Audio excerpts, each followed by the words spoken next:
મુખ્યપ્રધાનની અધ્યક્ષતામાં મળેલી કોર કમિટીની બેઠકમાં કર્ફ્યુ અંગે લેવાયો નિર્ણય। રાજ્યના વધુ 7 શહેરમાં રાત્રિ કર્ફ્યુનો થશે અમલ।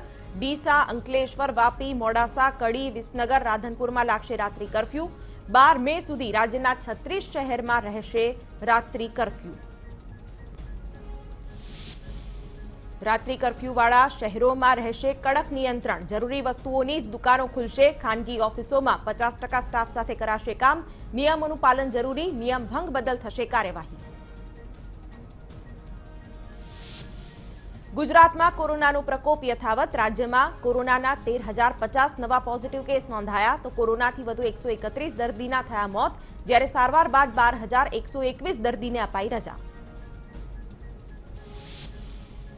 અમદાવાદમાં કોરોનાના કેસમાં આંશિક ઘટાડો। અમદાવાદમાં નોંધાયા 4,754 નવા કેસ, જ્યારે કોરોનાથી વધુ 23 દર્દીના મોત, જ્યારે સારવાર બાદ 4,648 દર્દીને અપાઈ રજા। સુરતમાં કોરોનાની સ્થિતિમાં સુધારો। સુરતમાં કોરોનાના 1,574 નવા કેસ નોંધાયા। કોરોનાથી વધુ 10 દર્દીનો ગયો જીવ, જ્યારે સારવાર બાદ 2,502 દર્દીને અપાઈ રજા। વડોદરામાં કોરોના વકર્યો। વડોદરામાં કોરોનાના 943 નવા કેસ નોંધાયા તો કોરોનાથી વધુ 13 દર્દીના થયા મોત, જ્યારે સારવાર બાદ 662 દર્દીને અપાઈ રજા। રાજકોટમાં કોરોનાની સ્થિતિ બગડી। રાજકોટમાં કોરોનાના 726 નવા કેસ નોંધાયા તો કોરોનાથી વધુ 14 દર્દીના થયા મોત, જ્યારે સારવાર બાદ 533 દર્દીને અપાઈ રજા। અમદાવાદમાં આજથી ફરીથી 45થી વધુની ઉંમરના લોકોનું રસીકરણ થશે। રસીનો જથ્થો ખૂટી ગયો હોવાથી રસીકરણ બંધ કરાયું હતું। રસીકરણ માટે આવેલા લોકોએ ખાવા પડ્યા હતા ધક્કા। ગુજરાત સરકાર સામે હાઈકોર્ટમાં જાહેર હિતની અરજી। પ્રદેશ કોંગ્રેસ પ્રમુખ અમિત ચાવડા અને વિપક્ષના નેતા પરેશ ધાનાણીએ કરી અરજી। પીઆઈએલને કોર્ટની સુઓમોટો રીટમાં સામેલ કરવાની માંગ। અરજીમાં કોંગ્રેસી ધારાસભ્યોને 1.5 કરોડની ગ્રાન્ટ ફાળવવા કરાઈ માંગ। ગુજરાત સરકારને હાઈકોર્ટનો સવાલ। સરકાર પોતાના ફંડમાંથી ઓક્સિજન પ્લાન્ટ ઉભો કેમ નથી કરતી? સરકારે કહ્યું ઓક્સિજનના 32 પ્લાન્ટ નાખવાની કામગીરી શરૂ થઈ ગઈ છે। પરિસ્થિતિને સુધારવા પૂરતા પ્રયાસ થઈ રહ્યા છે તેવી પણ સ્પષ્ટતા। અમદાવાદીઓએ બહારથી શહેરમાં પ્રવેશતા પહેલા આરટીપીસીઆરનો રિપોર્ટ ફરજિયાત। રિપોર્ટ નેગેટિવ હશે તો જ શહેરમાં મળશે પ્રવેશ। અગાઉ આધાર કાર્ડ બતાવીને મળતો હતો પ્રવેશ।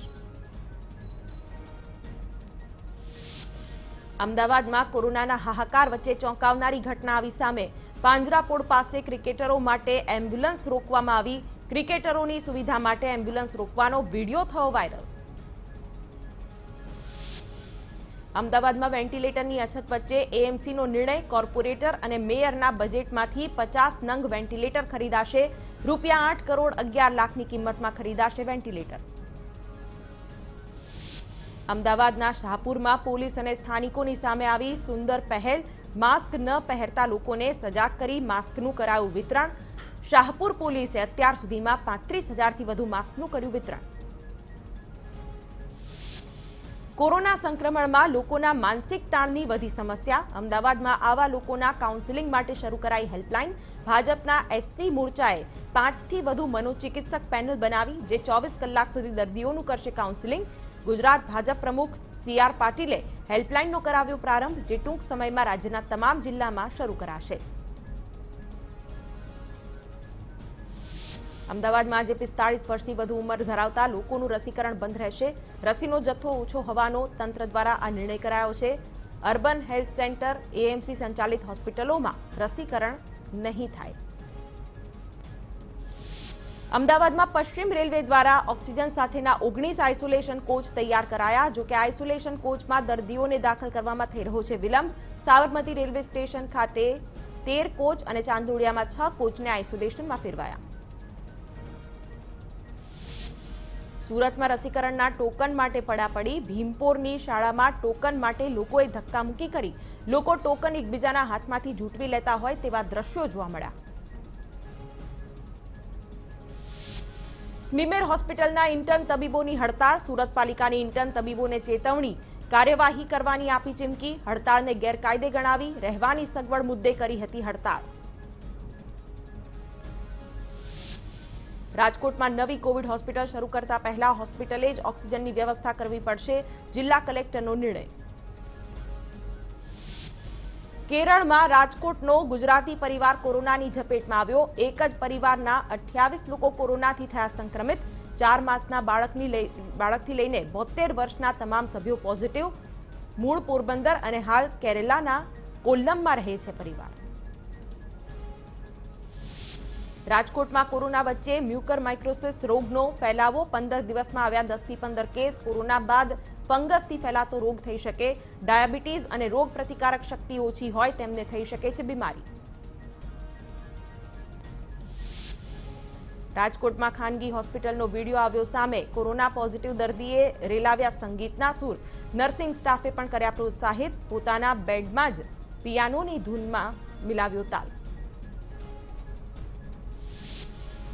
રાજકોટમાં સિવિલ હોસ્પિટલમાં 70 વર્ષીય વૃદ્ધાએ કોરોનાથી જંગ જીત્યો.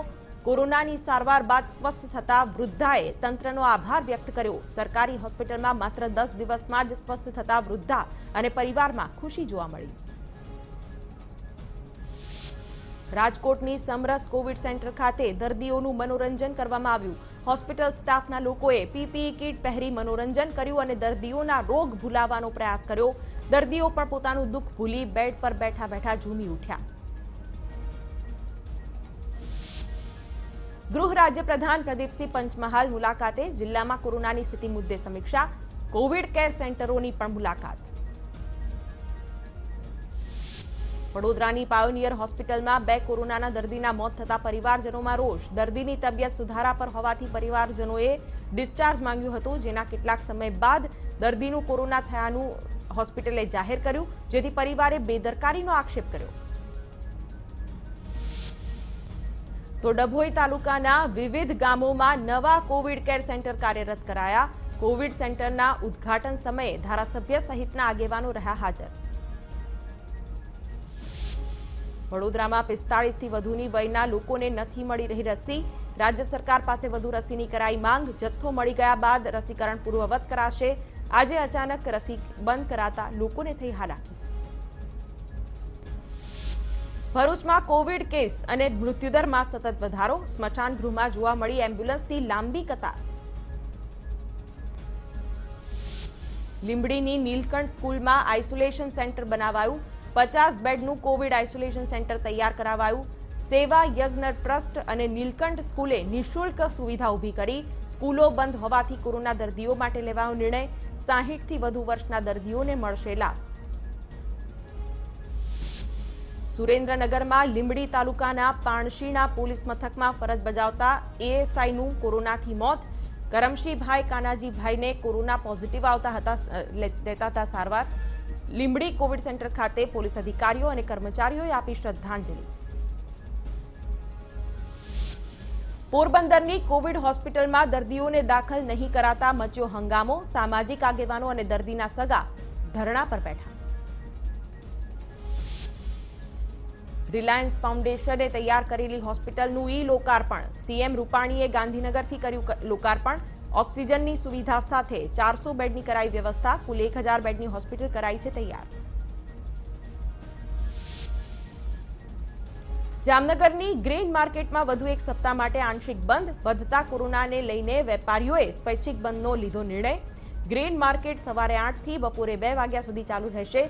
સોમવારથી શુક્રવાર આંશિક બંધ, તો શનિ રવિ સંપૂર્ણ બંધ રહેશે. બનાસકાંઠામાં કોરોના વેક્સિનની અછત યથાવત. જિલ્લામાં માત્ર 5000 રસીના ડોઝ અપાયા. માત્ર બીજો ડોઝ મેળવવા વ્યક્તિઓને જ અપાશે ડોઝ. જો કે બીજા ડોઝ માટે 10,000 રસીની જરૂરિયાત. કોરોનાની રસી વગર રસીકરણ કરાવવા ઈચ્છતા નાગરિકોની વધી મુશ્કેલી. પાલનપુરમાં મિની લોકડાઉન વચ્ચે હાઈવે પર આવેલો ઓશિયા મોલ ખુલ્લો. મીડિયાકર્મીઓ પહોંચતા સંચાલકે મોલ બંધ કર્યો. તંત્રની ઢીલી કામગીરીના કારણે મોલ ખુલ્લો જોવા મળ્યો, તો મોડેથી પોલીસે આવીને સંચાલકોની અટકાયત પણ કરી. કચ્છ શિક્ષણ વિભાગનો નિર્ણય. કોરોના સામે લડવા કરશે આર્થિક સહાય. સ્થાનિક તંત્રને આરોગ્ય સુવિધામાં સુધારા માટે અપાશે 1.25 કરોડની મદદ. શિક્ષકો સહિત 1200 કર્મચારીઓ 1 દિવસનો પગાર આપશે. ઓક્સિજન વેન્ટિલેટરની સુવિધા માટે અપાશે દાન.